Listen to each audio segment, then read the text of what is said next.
Đã từng trao yêu thương rất nhiều, nhận lại đắng cay cũng rất nhiều.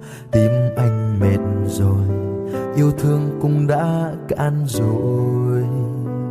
Ngọt ngào đôi môi khiến anh sợ, lọc lừa dối gian khiến anh sợ.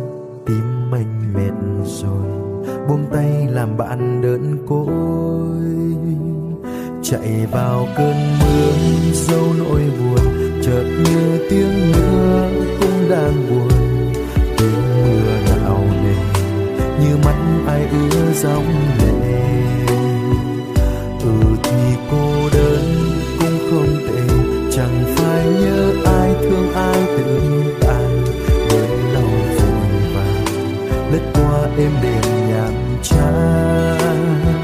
Giật mình trong đêm trời vai lạnh lẽo, vội tìm ký ức. Cần một hơi ấm sau những nụ cười vụn vỡ.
chạy vào cơn mưa dấu nỗi buồn, chợt như tiếng mưa cũng đang buồn. Tiếng mưa gào nề như mắt ai ứa dòng lệ.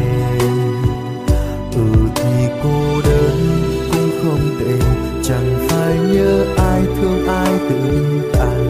Niềm đau vội vàng lướt qua êm đềm nhàm chán.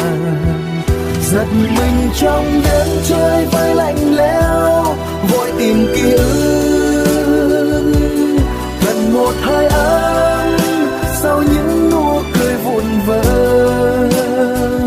Mặt trời bừng sáng rọi gió những vết thương đang chắp vá ùa nhau.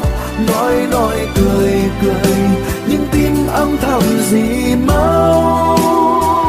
Thà rằng cô đơn chẳng yêu ai cả để mình nhận ra nhiều người đang yêu cũng vẫn lạnh lẽo.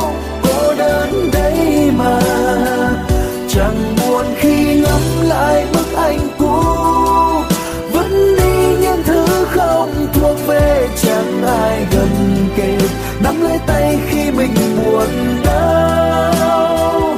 Giật mình trong đêm chơi với lạnh lẽo, vội tìm ký ức cần một hơi ấm sau những nụ cười vụn vỡ. Mặt trời bừng sáng rọi gió những vết thương đang chắp vá ùa nhau. Nói cười cười nhưng tim âm thầm gì máu. Thà rằng cô đơn chẳng yêu ai cả để mình nhận ra nhiều người đang yêu cũng vẫn lạnh lẽo. Cô đơn đấy mà chẳng buồn khi ngắm lại bức ảnh cũ, vứt đi những thứ không thuộc về. Chẳng ai gần kề nắm lấy tay khi mình buồn đau. Chẳng ai gần kề nắm lấy tay khi mình buồn đau.